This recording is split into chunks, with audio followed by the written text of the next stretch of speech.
Comme pour beaucoup de Français, c'est une dépense qui pèse dans le budget d'Anthony. Ce Niçois de 25 ans suit une formation de 6 mois à l'autre bout de la ville. Il emprunte l'autoroute A8 matin et soir et doit mettre à chaque fois la main à la poche. Donc là, on va sortir le moyen de paiement. On tend la carte bleue, voilà, on rentre dans la fente.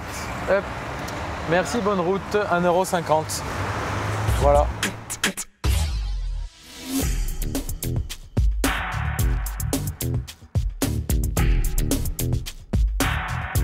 Anthony pourrait éviter les péages en empruntant la nationale. Mais son trajet passerait alors de 20 à 50 minutes. Il est donc contraint de passer à la caisse. On a fait une quinzaine de kilomètres, on va encore payer. Donc là, on paye 80 centimes. Merci, bonne route. Donc on a payé 2,30 €. 2 péages en moins de 20 km. Comme on est obligé de passer par là toute la semaine, tous les jours, donc aller, retour, plus donc 20 jours ouvrés dans un mois, donc au final, voilà, on arrive à 90 € par mois. Pour beaucoup d'entre nous, entre les trajets professionnels et les vacances, l'argent que l'on dépense sur les autoroutes représente de petites fortunes. Y aurait-il en France un problème avec les tarifs au péage? Le réseau autoroutier, c'est un gâteau de plusieurs milliards d'euros que se partagent 3 grandes entreprises privées réparties sur tout le territoire. À l'ouest et au sud, on trouve le groupe Vinci et ses 3 filiales. Au nord et à l'est, c'est l'espagnol Abertis, propriétaire de 2 compagnies. Enfin, le centre-est est le territoire de 2 sociétés du groupe Eiffage.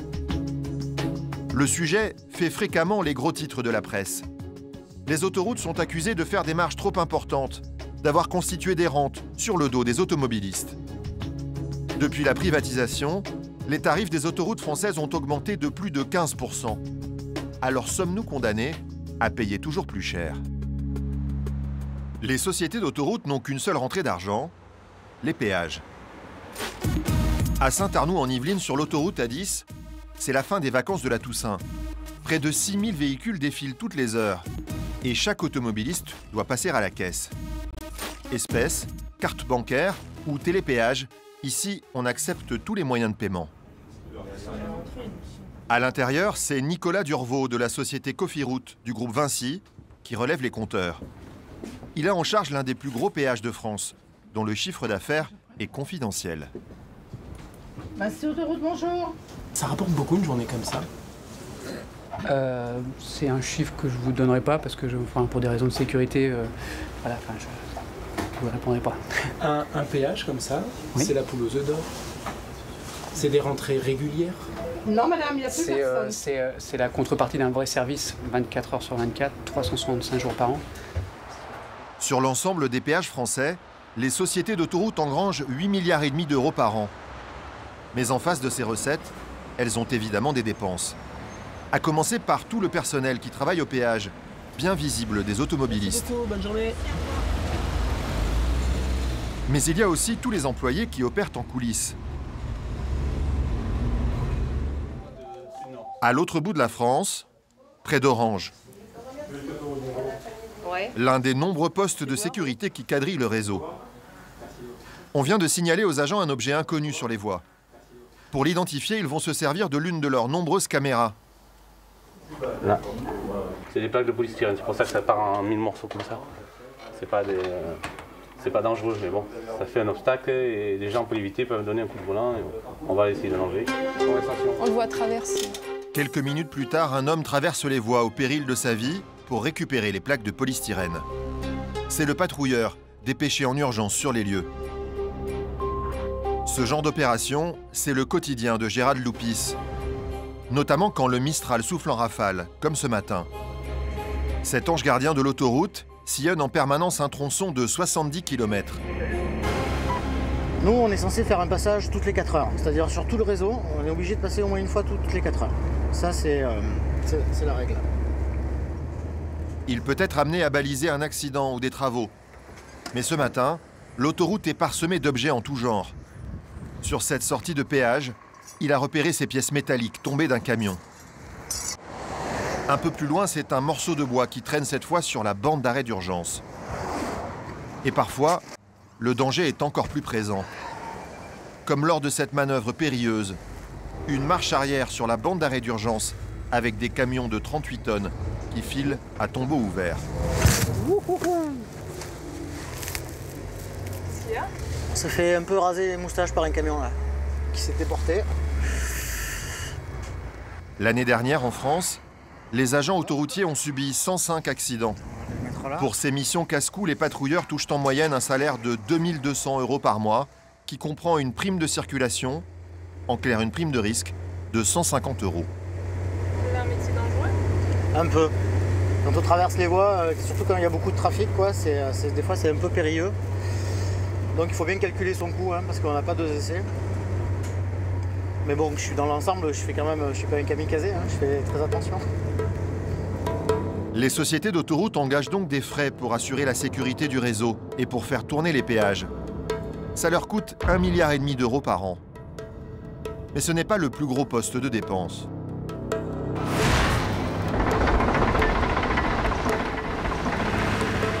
La construction et l'entretien des autoroutes coûtent encore plus cher.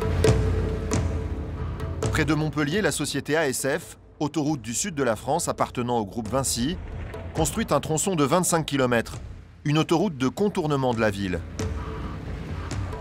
C'est pas mal, hein, de loin, ça rigole. Hein. Même de près. Pour Salvador Nunez, le chef de ce projet, le morceau de bravoure, c'est évidemment le futur viaduc qui doit enjamber la rivière Laize, un cours d'eau qui inonde régulièrement la plaine alentour. Résultat, il faut prévoir large. Alors le viaduc ira de l'endroit où on se trouve, grosso modo, qui est une des extrémités, jusqu'à l'acculé qui est là en face de nous, là, le remblai qui est l'équivalent de celui-ci, que nous avons au bout là-bas. Et d'ici à l'autre extrémité, donc le remblai en terre, il y a environ 600 mètres. Sur ce chantier en zone urbaine, il faudra aussi construire de multiples ponts. La facture finale est très lourde, 31 millions € le kilomètre. Pour les sociétés d'autoroutes, il y a donc des coûts de construction à leur charge, même s'ils sont de plus en plus rares. Mais elles ont aussi des frais d'entretien. Tous les 10 ans, à cause de l'usure, il faut refaire le revêtement. Au total, elles dépensent ainsi tous les ans plus de 2,5 milliards en travaux. Malgré tout, elles dégagent de très confortables bénéfices. Sur les 8,5 milliards d'euros que l'on dépense au péage, toutes autoroutes confondues, il y a 1,5 milliard pour l'exploitation, 2,5 milliards pour la construction, 3 milliards de taxes et d'impôts. Il reste donc tout de même 1,5 milliard d'euros à la fin. Un bénéfice colossal qui représente 17% du chiffre d'affaires. Selon l'autorité de la concurrence, cette rentabilité serait encore plus élevée, entre 20 et 24%. Un niveau comparable à celui des grandes marques de luxe comme Chanel ou Hermès. Une très bonne affaire. À Mâcon, le président du Conseil général de Saône-et-Loire, Rémi Chintron, le sait bien. Jusqu'à l'année dernière, ce département possédait une part infime d'une société d'autoroute contrôlée par Eiffage. Elle lui rapportait une coquette somme. La dernière année, l'année 2012, dernière année où nous avons touché des dividendes d'APRR, donc sur 2012, 274 200 €. Vous vous rendez compte, un taux de rendement de 20 ou 25%. Aujourd'hui, le taux du livret A, c'est 1%. On était entre 20 et 25%. C'est effectivement une vraie machine à cash. Suite à la privatisation, le département a été contraint de céder sa participation. Aujourd'hui, l'intégralité des bénéfices profite aux sociétés privées qui exploitent les autoroutes. Et dire que c'est le gouvernement français lui-même qui, en 2005, a décidé de céder l'exploitation au privé. Cette année-là, Dominique de Villepin, alors Premier ministre, annonce la privatisation. J'ai en outre décidé de poursuivre la cession par l'État de ses participations dans les sociétés d'autoroutes. Il cède l'exploitation des autoroutes pour 15 milliards d'euros. L'intérêt de cette opération, c'était de combler un peu le déficit public, déjà abyssal à l'époque. Mais dès le départ, au sein du gouvernement, certains comme Gilles de Robien, alors ministre de l'Éducation, considèrent que c'est une grave erreur. Cette privatisation, c'est une très mauvaise affaire pour l'État. Parce qu'aujourd'hui, on aurait chaque année peut-être 1 ou 2 milliards, et peut-être davantage, qui rentreraient dans les caisses de l'État. Et au lieu de ça, on a eu à un moment donné, on s'en souvient même plus, et ça n'a pas réduit la dette, on a eu 10 ou 15 milliards qui sont rentrés. Point final. Moi, je préférais de beaucoup avoir une rentrée régulière. Et la France... Une décision à courte vue, selon Gilles de Robien. Certes, l'État a empoché 15 milliards en 2006. Mais au bout de 27 années de concession, les sociétés d'autoroutes devraient gagner 39 milliards de bénéfices nets. Un manque à gagner pour l'État de 24 milliards. Mais une magnifique affaire pour les sociétés d'autoroutes, sur le dos des automobilistes. À tel point que l'autorité de la concurrence vient de publier un rapport qui dénonce cette dérive. Les sociétés d'autoroutes affichent toute une rentabilité nette exceptionnelle, assimilable à une rente. Une seule de ces 3 grandes sociétés a accepté de répondre à cette mise en cause. Pour Vinci Autoroutes, c'est André Brotteau, le directeur de la stratégie, qui s'exprime. Pour lui, son entreprise n'aurait fait qu'honorer les conditions fixées par l'État. Le rapport de l'autorité de la concurrence, vous le connaissez? Oui. Qui est sorti il y a quelques semaines, il n'est pas tendre avec les sociétés d'autoroutes. Ce rapport cite des chiffres qui sont exacts. Nous ne sommes pas d'accord avec les conclusions qu'il en tire. Par contre, ce rapport dit clairement que les sociétés d'autoroutes respectent leurs contrats, et pour nous, c'est très important. Respectent leurs contrats, c'est-à-dire que les tarifs, les rentabilités, tout ça, c'est des choses qui sont prévues dans vos accords avec l'État. Tout cela est conforme à l'exécution du contrat, et notamment les lois tarifaires, nous les respectons. Mais ces sociétés respectent-elles réellement toutes leurs obligations, qui pour certaines sont censées protéger le portefeuille des automobilistes? Franck Salès n'en est pas sûr, car il a fait une découverte étrange. Chaque semaine, cet ingénieur doit parcourir 120 km sur l'autoroute A83 entre Saint-Hermine et Nantes. Un trajet facturé 7,20 € normalement. Mais curieusement, au bout de 40 km, il quitte l'autoroute. Oui, c'est pas la sortie finale, mais une intermédiaire. Une sortie très peu fréquentée, celle des Essarts, à 80 km de Nantes. Donc là, vous en avez pour combien? Alors là, on en a pour 2,60 €. Franck fait seulement le tour du rond-point pour retourner immédiatement sur l'autoroute par le même péage. Voilà, le deuxième ticket. À l'arrivée à Nantes, cette manœuvre va lui permettre de payer moins cher que les autres usagers, ceux qui ont fait Saint-Hermine-Nantes d'une traite. Ça fait 3,90 plus 2,60, ce qui nous fait 6,50 € au lieu des 7,20 € normalement, si on l'avait fait en une seule fois. Donc là, vous avez économisé combien? Là, à peu près 10%, quoi, ça fait 70 centimes. Des exemples comme ça, Franck Salès en a recensé des centaines sur son site internet. Vous allez sur la carte et vous choisissez le réseau que vous allez parcourir. Ainsi, sur un Paris-Lille, on peut économiser 3 €. Et plus vous sortez, plus vous gagnez. Si on sort 3 fois, on passe à 4,6 à 4,60 € et 28-29% d'économie.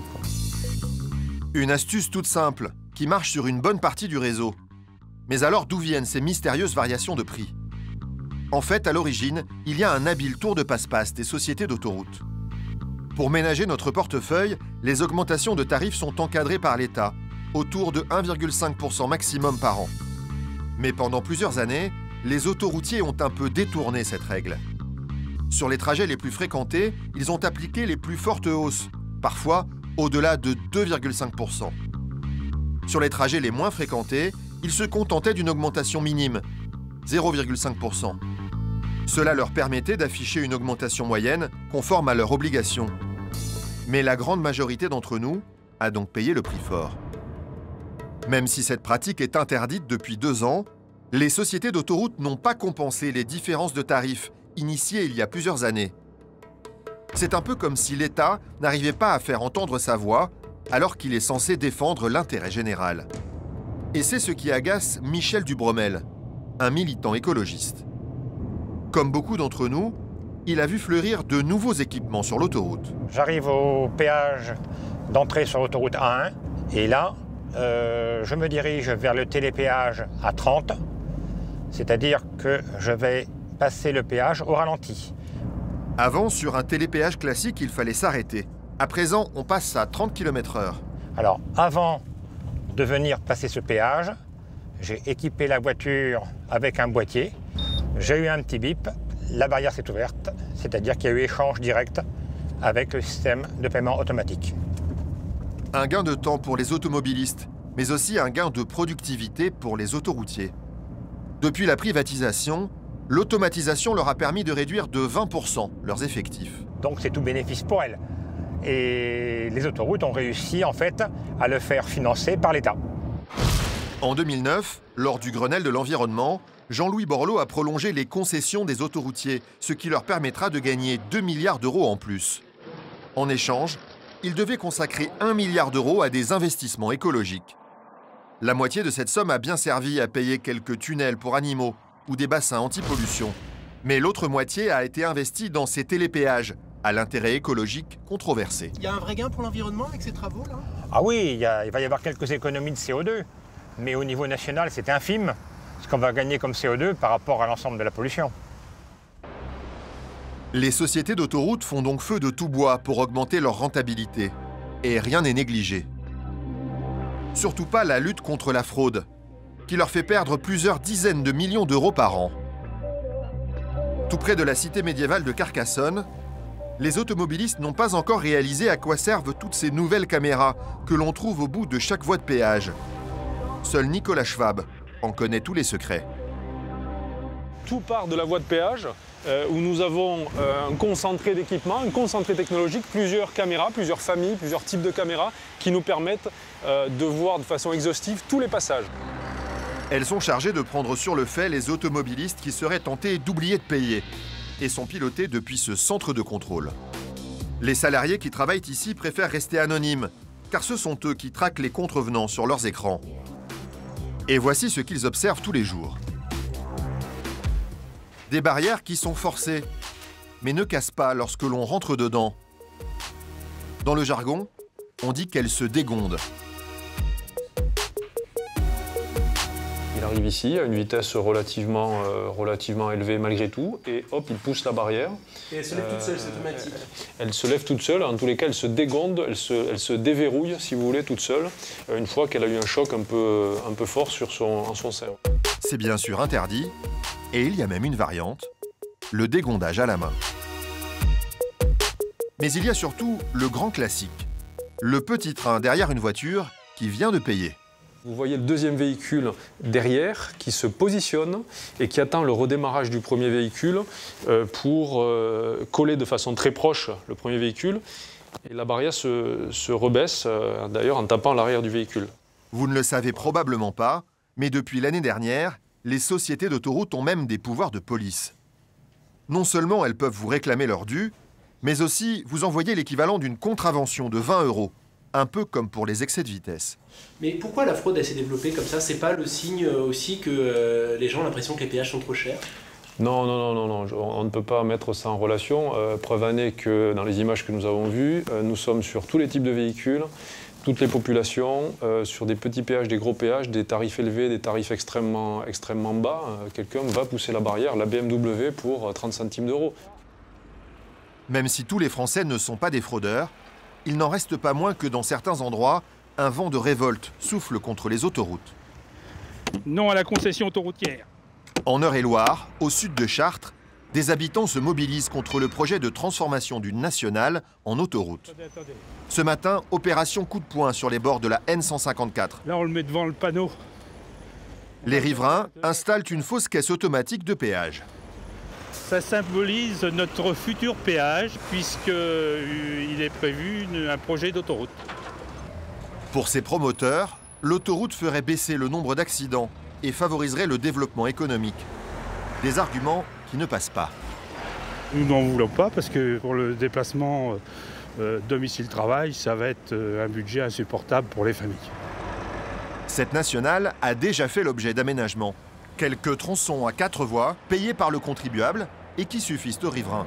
Pour eux, pas besoin d'une autoroute à 4 voies sur tout le parcours. Bonjour monsieur, contre la concession autoroutière et vous devrez bientôt devoir payer pour pouvoir aller travailler. D'accord. Donc rejoignez-nous et manifestez avec nous. On doit payer pour cette route-là? Et oui, vous allez devoir payer, alors qu'elle a déjà été financée avec des deniers publics. Mais bientôt, ça sera encore avec votre argent qu'il faudra financer cette route-là pour engraisser des sociétés autoroutières. Vous ne saviez pas, monsieur, qu'elle serait peut-être mise en autoroute, cette route? Non, pas du tout, non. Non, je n'étais pas au courant. Et alors? Et alors, je trouve ça aberrant parce que c'est une nationale, donc c'est la propriété de la collective. Ça devrait être gratuit. C'est payé par nos impôts, donc ça devrait être gratuit. La date de début des travaux n'est pas encore fixée. Mais le décret de cession à une société d'autoroute a d'ores et déjà été publié. En 2020, ici même, les Français verront peut-être sortir de terre un nouveau péage qui viendra s'ajouter aux 1043 déjà existants.